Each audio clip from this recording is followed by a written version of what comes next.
আসসালামু আলাইকুম। আপনারা সবাই কেমন আছেন? আলহামদুলিল্লাহ আমি অনেক ভালো আছি। আজকে আপনাদের মাঝে শেয়ার করব বিফ বিরিয়ানি রেসিপি।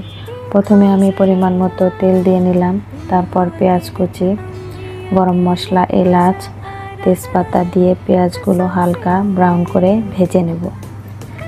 ভেজে নেওয়া হয়ে গেলে দিয়ে দেব আদা রসুন বাটা, পেঁয়াজ বাটা দিয়ে এগুলো ভালোভাবে ভেজে নেব যাতে কাঁচা গন্ধটা চলে যায়।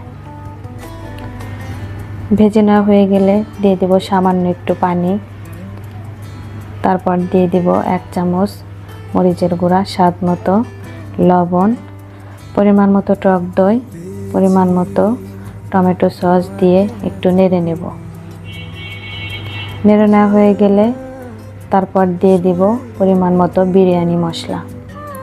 তারপর সবগুলো মশলা একসাথে কষিয়ে নেব। কষিয়ে নেওয়া হয়ে গেলে এখন দিয়ে দিব ধুয়ে রাখা মাংস। তারপর দিয়ে দিব 2-3টা কাঁচামরিচ দিয়ে ভালোভাবে নেড়ে সামান্য পানি দিয়ে মাংসটাকে কষিয়ে নেব।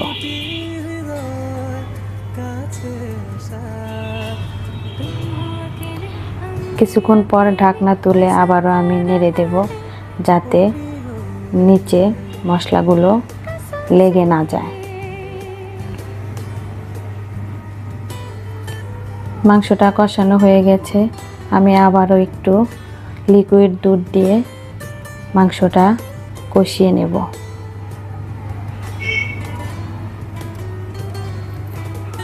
কষিয়ে নেওয়া হয়ে গেছে, এখন এর মধ্যে দিয়ে দিব পোলার চাউল। চাউলগুলো দিয়ে আমি ভালোভাবে ভেজে নেব। সবগুলো একসাথে ভালোভাবে ভেজে নিয়ে এখন দিয়ে দেব কুসুম গরম পানি পরিমাণ মতো। এখন সবগুলো ভালোভাবে মিশিয়ে নেব। দিয়ে দেব কাঁচামরিচ, স্বাদ মতো লবণ দিয়ে ঢেকে কিছুক্ষণের জন্য রান্না করে নেব। কিছুক্ষণ পর ঢাকনা তুলে দিয়ে দেব কাজু বাদাম, কিশমিশ দিয়ে নেড়ে চেড়ে আবারও ঢাকনা দিয়ে দেব। প্রায় হয়ে গেছে, এখন দিয়ে দেব পেঁয়াজ বেরেস্তা দিয়ে একটু দমে রেখে দেব। হয়ে গেল আজকের বিফ বিরিয়ানি রেসিপি। তো কেমন লেগেছে আপনারা সবাই কমেন্টে জানাবেন আর এভাবে রান্না করে খাবেন। আল্লাহ হাফেজ।